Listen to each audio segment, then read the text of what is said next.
Hey everybody, welcome back once again to Theology Thursday, smart theology, dumb dad jokes, and we have a special edition for you today. As you might have noticed, it's not those other two yahoos that are with me, but someone much prettier, I might say, easier on the eyes. My lovely wife, Jessie. How you doing today, Jessie? Great. Thanks for joining us on Theology Thursday. I have no dumb dad jokes. I was just going to get to that. So I guess you got to supply the smart theology. So. Oh man, pressure's on. See which one of those is easier, right? Know. The dumb dad jokes come natural for me, but I thought maybe you'd bail me out today. No, not going to be it. All right, okay.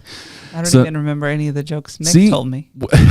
Right, yeah. See, we've got a son that supplies us with stuff. But anyway, well, we're just going to try and move on with the smart theology here. And the reason why this is a special edition, by the way, want to let you all know, those of you who are regular subscribers tuning in and stuff, you probably noticed we haven't had an episode in a while. I want you to know, John, I, and Travis, we're working on new stuff. We're actually working on going through some parables with Jesus. So stay tuned. It might be another month or two. We're trying to get more episodes in the can, as they say in the industry. We're trying to get just out ahead. Obviously, we've got a busy summer coming up with kids camp and vacations and things like that. So we may be missing in action, but I want you to know we are working hard behind the scenes. So stay tuned, and we'll hopefully let you know. Rolling into this fall, we're looking forward to doing a lot of cool stuff. So that little program note aside, I wanted to take an opportunity because my lovely wife got the opportunity to preach on a Sunday morning. This was your first Sunday morning, right? Oh yeah. Yeah. The whole Very shebang. Intimidating. The whole shebang. I mean, like 2 services. You preach it once, and you got to come back and do it all over again. What was that like for you? Well, it was weird because I was very nervous before getting up there Yeah. first service. And because it was Mother's Day, the first service was a lot fuller than the second one. And then I felt fairly comfortable or maybe more confident going into second service. And I'm like, I don't know if it came across the same way or it didn't, or, it's I one never of those, know. It messes with your head. It absolutely does. But I feel like you handled it like a pro. And hey, just a kudos to you. I'm going to brag on you a second here because, Pastor Mitch, called you, I think that Monday or whatever, just said, hey, I think you might have something. What do you think about that? And you're like, let me get back to you. And you jumped at the opportunity right away.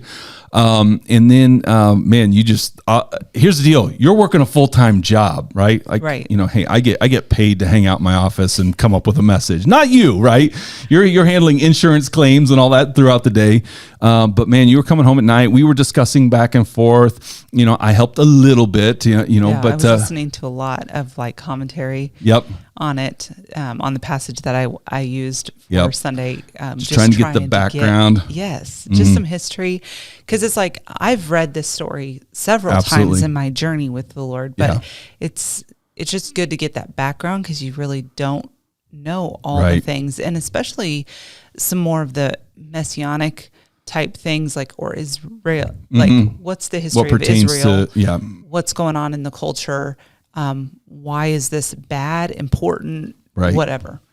So. Absolutely. No. And I mean, you were coming home, we were talking about some of these things and you kind of we're just kind of formulating this message. And I know, in your rigorous study, one thing we wanted to correct, something that you said in the message, you were talking about the Nazirite vow. Yes. And you said the 3 things that were true of a Nazirite vow. Right. But then you added a 4th one. I know.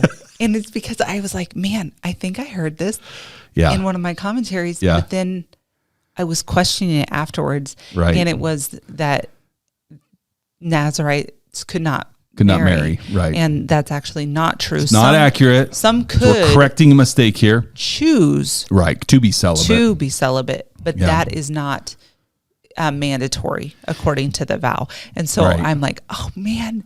And so I just live and learn. Wanted to live and learn. So we wanted, if you, I think we've corrected it on the YouTube version. So if you want to watch her message after this, if you weren't able to catch it, you can go to, of course, Grace's YouTube channel and you can rewatch it. I think we've clipped that little line out of there so that no one's confused or anything like that. But one of the things I know exactly what happens there because there's times I've thrown myself into your research and you're reading so much and you're doing all this, and you're trying to be faithful to the background and all that stuff. And I've had times where I've said something and then I went back and checked and went like, oh, where did I read that? Which is always good to keep good notes and stuff. And what was my source and all that? That can get really confusing. And, one of the things that people don't really understand when it comes to, when you're preaching a message, I mean, that's like writing a, 15-page research paper.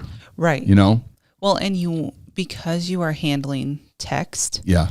It's like when you read passages in the New Testament of like, do not desire to be a teacher. Yeah. For you are stricter judgment. Yeah. There's stricter judgment. It's just one of those things where it's like, man, why did I say that? Why did I and yes, for most people in average conversation, that's a small thing. Right. But when you're preaching a message, you do desire to handle the word of God with such care. Yeah. And wanting to make sure it's accurate, wanting to make sure it holds its own and it holds up under scrutiny.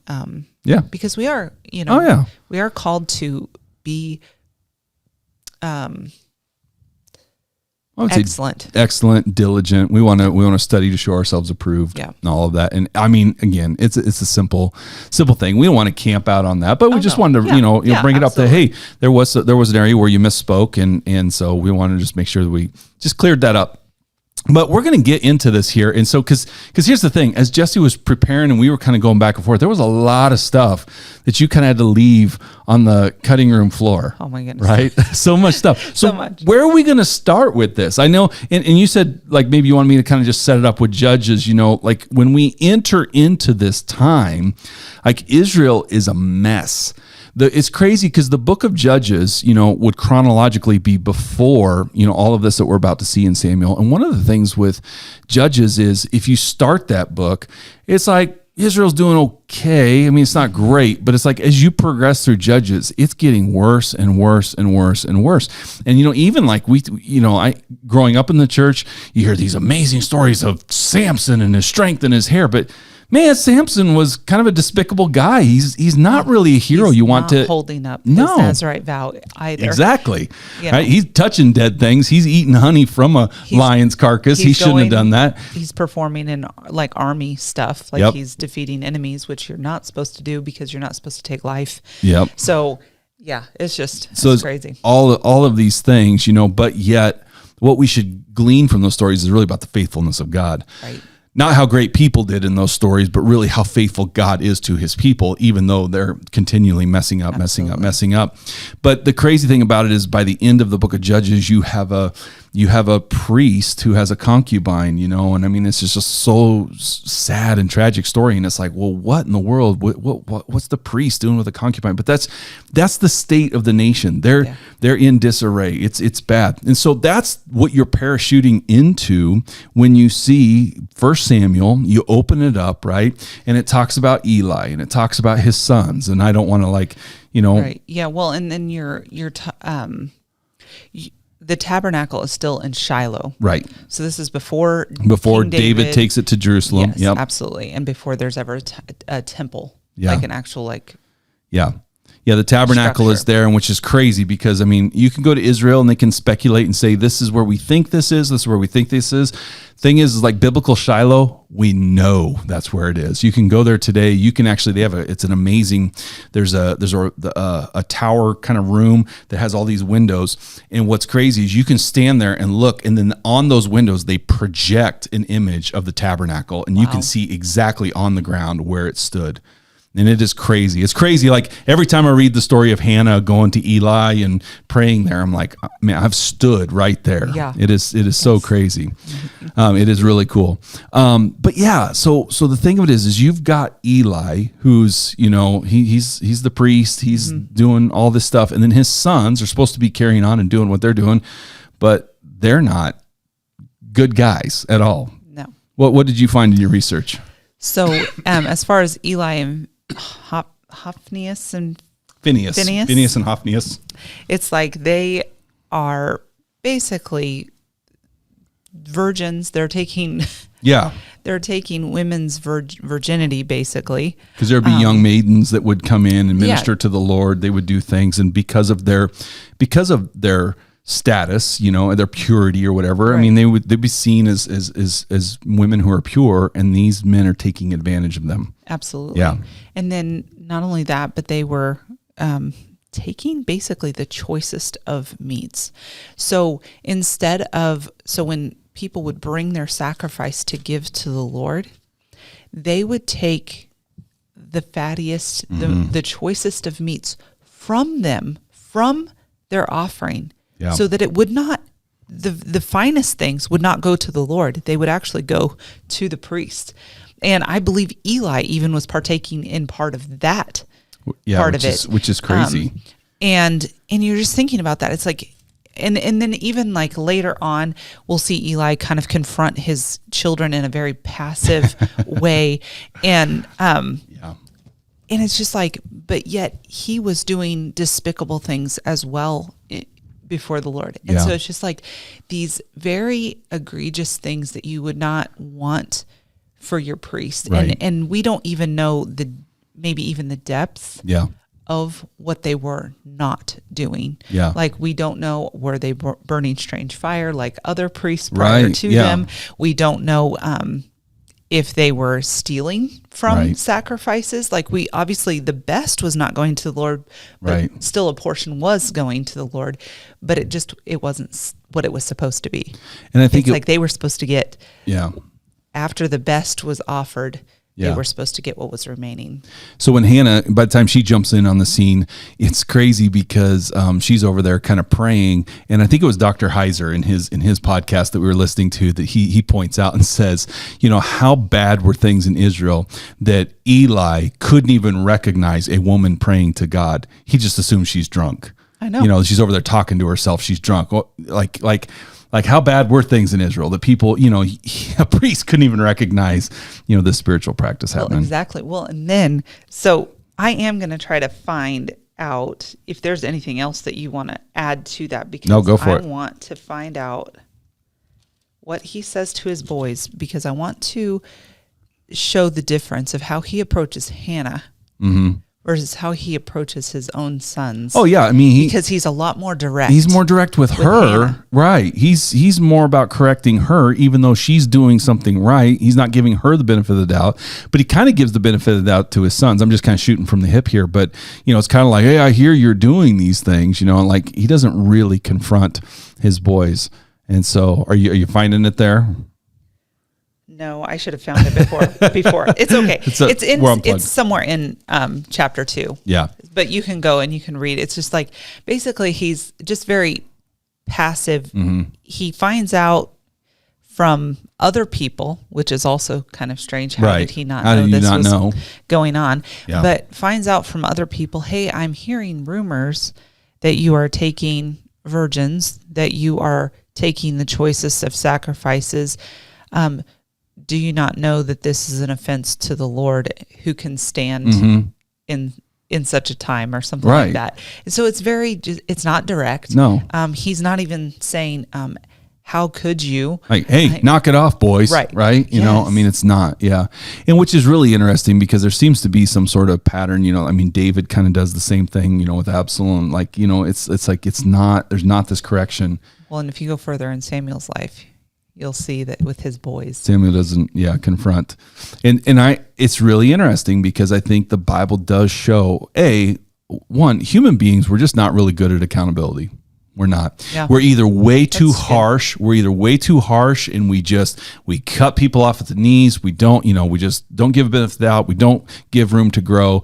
We just really come at with harsh criticism and stuff like that. And so then we're just that bold bully.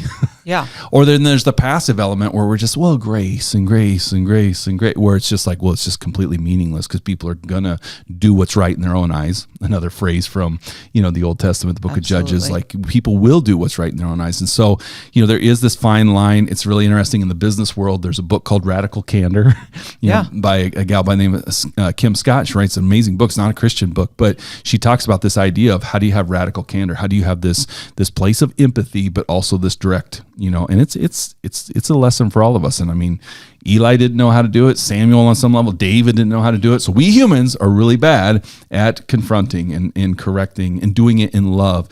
It's interesting, because it says that Jesus ministered in grace and truth. Yes. Well, and then you also wonder, because Samuel was lent to the Lord, so he grew up under Eli. He did not grow up under his father Elkanah. He did not grow up with his mom Hannah. It's like whatever teaching Hannah had, it was between, she had from 0 to 3 or maybe 6. Up to 6, right? You know, depending on what breastfeeding looked like the weaning phase or at whatever. that time. Yeah. And so you think about all those things and you're just like, most of the things he was taught to be a father, to be a leader, was probably taught by Eli. And so then you look at, well, okay, we're repeating this. History repeats itself. And so that's interesting. And then I wanted to go kind of back to the beginning when you're looking at Elkanah and he has 2 wives. Yeah, let's go for it. And we're not really sure, at least to my knowledge, I'm not really sure who was first. Yeah, I don't think the text says, But it says Hannah he loved. Right. But Peninnah, I think is her name, she was bearing sons and daughters. And then it says that when they went to Shiloh, before she asked and petitioned of the Lord for Samuel, he gave Hannah the double portion. And it's like the double portion is never supposed to go to a woman. It's always supposed to go to the firstborn. And it's interesting because when you look at the history of things in the word, it is very interesting that you see, okay, well, sometimes it was the secondborn. Right. Yeah. Sometimes there's a reversal. That got the major, the blessing, the double portion blessing that was supposed to go to the firstborn. Yeah. But it's interesting because they are going to the temple to sacrifice and to give to the Lord. And really, on some level, Elkanah is even disregarding the law of God at that time by giving Hannah the double portion. And then the strife that happens between both of the women. One, Peninnah's like, I think, annoyed that she's getting blessed in a way that it's like, but I'm the one producing here. Right.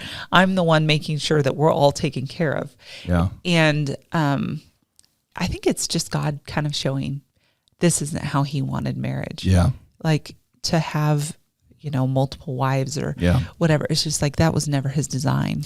And so I think that there's a great biblical interpretive principle here that we can learn, that there's what the Bible describes versus what the Bible prescribes. Yes. And it's important that we keep these things distinct, because a lot of times people sit there and say, well, look, polygamy is in the Bible. God's okay with it. It's like, no, God never once ordained, he never once prescribed polygamy. Did he work with polygamous people? Yeah, he worked with them, but we see his ordinance from the beginning, one man and one woman, put together to co-rule creation together. That was God's plan. That was his purpose. That's his design. But just because people get sinful, and do their own thing, and again, God works redemptively through history, but it's an important distinction. And always think about, whenever you're reading something in the Bible, is this being descriptive or prescriptive? Is this something I should do, or is this something that's just what is happening? Is it just an explanation of what's happening? Yeah. And so polygamy is one of those things, and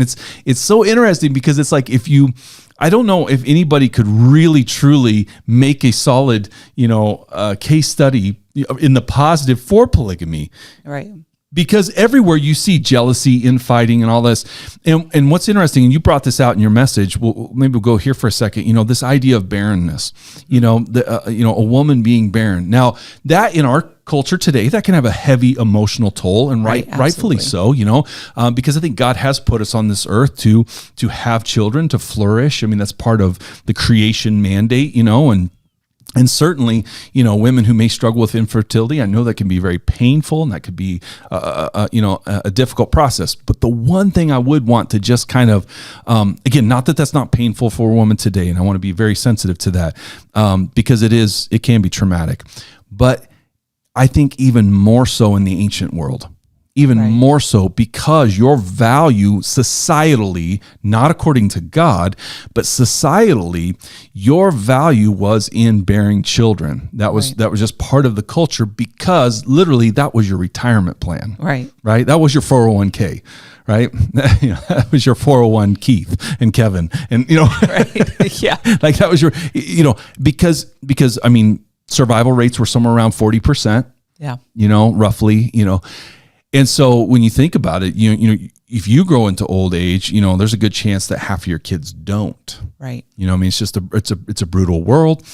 So your sons would go to war. They'd go to war of your country. And if you don't have a big population, then you're just going to get taken over by somebody else. And so absolutely, it's all these things. So a woman who couldn't produce was absolutely shunned, ridiculed, mocked. And so when we see Hannah here at the beginning, you know, and, you know, old Elkanah, however you say his name, you know, like, you know, even he is like, come on, baby. Like, aren't I more to you than 10 sons? Like, whoa, dude. Whoa, like you got some sort of ego or something. Like, you know, I'm just imagining this. Like, come on. Yeah.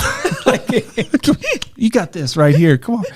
But I don't know. This is just a question I have. And I don't know that the text answers it, but it almost makes you wonder, you know, did he meet Hannah first? We don't know. This is not in the text. This is just me thinking. And I think the Bible's meditation literature. We can ask these questions, you know. But it's like, did he take Hannah, find out that he couldn't have kids, and then, oh man, I mean, panic, you know, right. Because it's like, man, we don't have a retirement plan. What are we going to do?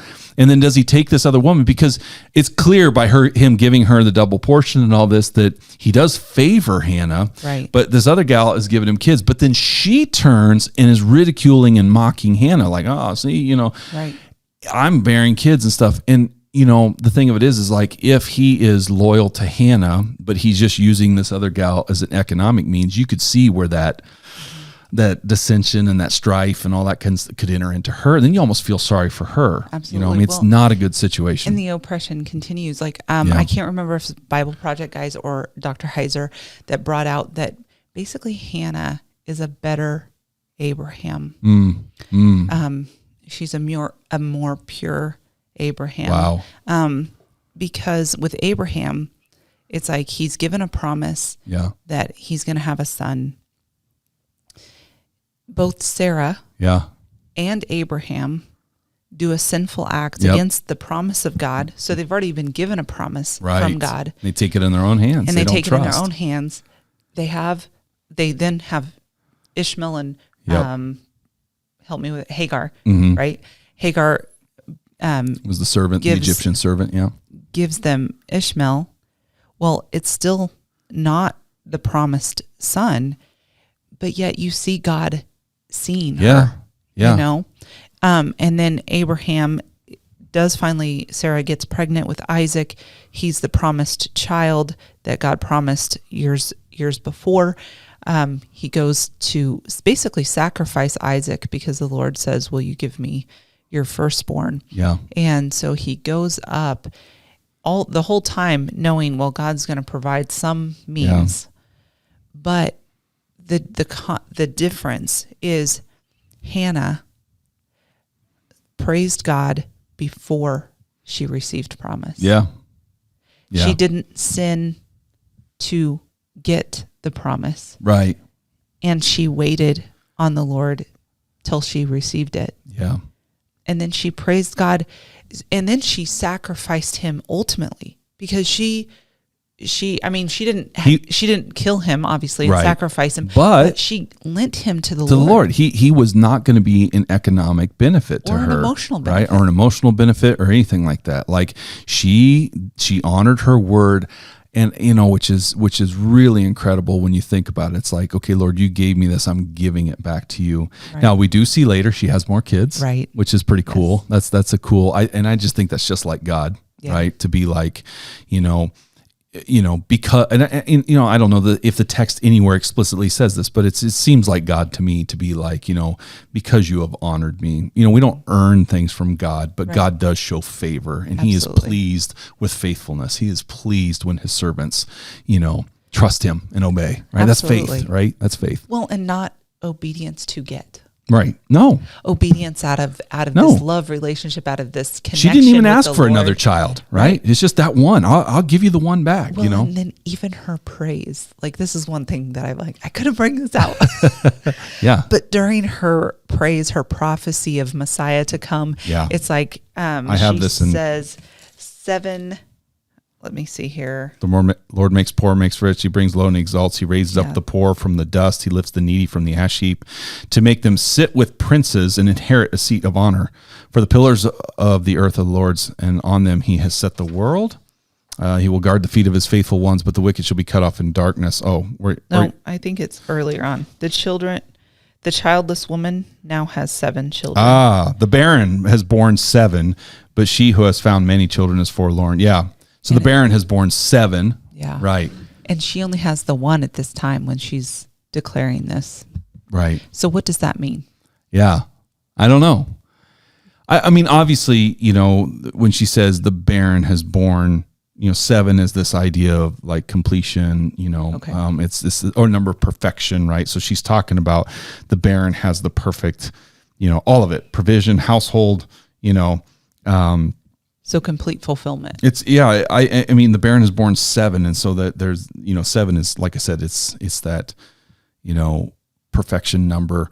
So but it's this idea of restoration, right? It's this idea that to be barren, right? But then because she starts this prayer by saying, my heart exults in the Lord. My horn, that's her glory, is exalted in the Lord. My mouth derides my enemies because I rejoice in your salvation. There's none holy like the Lord, for there's none beside you. There's no rock like our God. Talk no more so very proudly. Let not arrogance come from your mouth. She could have said Paniah right there, right. Or Penina, or whatever you're saying. For the Lord, but she didn't. I would have. But I know, me too. For the Lord of God, is a God of knowledge, by him actions ways. But I think by verse 4, you're saying the bows of the mighty are broken, the feeble bind on strength. Those who are full have hired themselves out for bread, but those who are hungry have ceased to hunger. What's really amazing is I'm gonna switch gears here and then go to Mary's Magnificat. And she says this, listen how she starts. So when she gets the news that she's pregnant, right? The angel visits her and she says, my soul magnifies the Lord and my spirit rejoices in God, my Savior. Similar beginning, right? For he has looked on the humble estate of his servant. For behold, from now on, all generations will call me blessed. All right. So here's this poor country bumpkin girl, right? Yes. But she's like, she recognizes, wow, because God's shown favor, all generations can call me blessed. For he who is mighty has done great things for me, and holy is his name. And his mercy is for those who fear him from generation to generation. He has shown his strength with his arm. He has scattered the proud. Oh, that sounds like Hannah. He has scattered the proud in the thoughts of their hearts. He has brought down the mighty from their thrones and exalted those of humble estate. He has filled the hungry with good things, and the rich he has sent away empty. He has helped his servant Israel in remembrance of his mercies, as he spoke to our fathers, to Abraham, and to his offspring forever. And there's just maybe we'll kind of close here with some of these parallels, but what's amazing is that is in Luke chapter 1, right? She's echoing aspects of Hannah's prayer. There's a reversal of things, right? We see the mighty brought low, we see the humble exalted. And what will be crazy is that through the Gospel of Luke, you will absolutely see that play out. Jesus is going to rebuke the wealthy. He's going to rebuke the Pharisees. He's going to rebuke, and then the humble and the people that come to him, he's exalting them. You look at the rich man and Lazarus in that parable when Jesus is talking about, where's the rich man? He's in hell, right? Where's Lazarus? By Abraham's side. And then even from the very beginning of Luke's going to talk about the children, like who the true children of Abraham are. Yeah. And John the Baptist is like, hey, God, don't call Abraham your father, because God could raise up sons from these very stones. Yeah. That's the reversal that you'll see play out. And so the Gospel of Luke is, obviously it's Mary's prayer, but it's also going back to Hannah's prayer as well. Right. Well, and I think it's good to just always reflect the fact that it's like, whether it be Sarah, yep, and Hagar, God sees Hagar. Yep. God sees Hannah. Yep. I think God even sees Peninnah. Yep. Absolutely. Like she's being rejected or passed in a way over by her husband. Yeah. And I don't think God looks at that and is proud. No. I think it's actually the opposite. I think that's why God brings us to these moments where we can see the oppression that's really happening in these moments. And not only that, but when you look at Mary, she's unwed, she's young. Yeah. I mean, she's by a all peasant accounts, girl. Yeah. she should have been stoned to death. Right.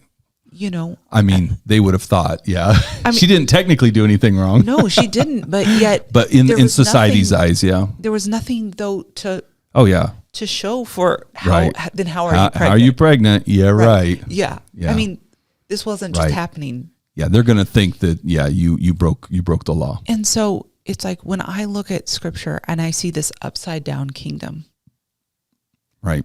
And it's like you look throughout the Word of God and you see God sees the oppressed, He sees the overlooked, He sees all of these things, and when He comes, it's like we expect this like conquering king that will destroy the enemies, but yet He's still in this upside down kingdom. Yep. He goes from a kingdom of complete glory to this humble abode where He has almost nothing, and He has to work just a normal job like everybody else. Yep.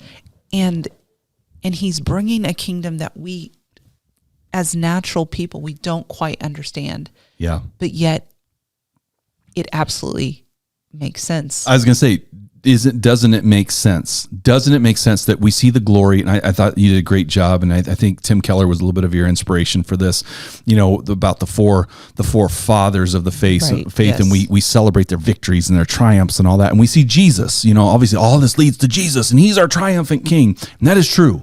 But Jesus has not, fully come in His glory. Right. He's not the revelation Jesus yet. That's coming, right? That is coming. That's coming towards us. But isn't it just like God, you want to talk about these reversals we just talked about? Well, I think the ultimate reversal is God became a man to become the suffering servant, to go into a place of exaltation, because if He can do that, then He can turn everything around for us. Absolutely. You know what I'm saying? It's like, as Jesus, he becomes human, and He puts on, our flesh and He walks around, and yet He becomes the one who becomes exalted. And it's like, only God can do that. Right? Yeah. Only God can do that. So whatever I'm facing, like God can come in. And so, but it's amazing. And I thought in your message did a great job of just talking about, we talk about the four fathers of the faith, but what about the four mothers? Right. And if you look, unfortunately, at the history of the world, the oppression of women, how they're discounted. And I'll plug a couple things here. Number one is, if you've not listened to Jesse's message, go to the Kearney Grace YouTube page, and you can watch this message back. And she just goes through all these things. But also, there's a message. One of my favorite messages I think I've ever preached was the one on Hagar. I preached one on overlooked and how God saw Hagar. Yes. Hagar's actually one of the first people in the Bible to name God. Yeah, so and so it's really amazing. And so we have a God that identifies, and for Jesus to be the triumphant King, He had to come as the suffering servant. Absolutely. And so we haven't seen the complete role reversal of all these things. We still see injustices out there, but we have this promise that because He came, because He suffered, and because He died and rose again, his exaltation has started. Absolutely. And it's going to culminate, when He returns. And so that's just really exciting stuff. So, wow, we covered some good ground. Good job, Jesse. Thanks. Light on the dad jokes, but I know.